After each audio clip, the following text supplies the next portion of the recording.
अध्याय 2 श्लोक 53।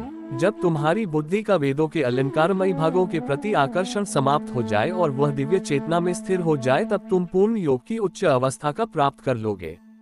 जब साधक आध्यात्मिक मार्ग में उन्नति करते हैं, तब ऐसे साधकों का भगवान से अटूट संबंध स्थापित हो जाता है। उस समय उन्हें ये ज्ञात होता है कि वे पहले वेदों के जिन कर्मकांडों का पालन कर रहे थे, वे सब बोझिल और समय व्यर्थ करने वाले हैं। फिर वे ये जानना चाहते हैं कि क्या उन्हें अपनी साधना के साथ साथ धार्मिक अनुष्ठानों का निष्पादन भी जारी रखना चाहिए, और यदि वे धार्मिक अनुष्ठानों को तिलांजलि देकर केवल अपनी साधना भक्ति में समर्पित हो जाते हैं, तब ऐसा करने पर वे कोई अपराध तो नहीं करेंगे।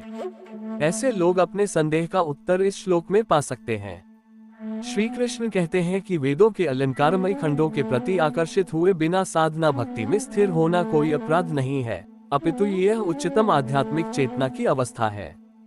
14वीं शताब्दी के महान संत माधवेंद्र पुरी ने इस मनोभावना को दृढ़ता से व्यक्त किया है।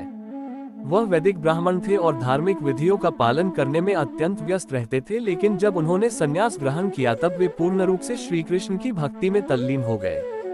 श्री कृष्ण ने इस श्लोक में समाधो अचला शब्द का प्रयोग किया है, जिसका तात्पर्य दिव्य चेतना में दृढ़ता पूर्वक स्थित होने की अवस्था से है। समाधि शब्द की रचना समधातुक समत्व और धी बुद्धि से हुई है, जिसका तात्पर्य बुद्धि की पूर्ण साम्यावस्था है। जो मनुष्य चेतना की उच्चावस्था में स्थिर हो जाता है, उसे सांसारिक आकर्षण विचलित नहीं कर सकते तथा वह समाधि या पूर्ण योग की अवस्था को प्राप्त कर लेता है।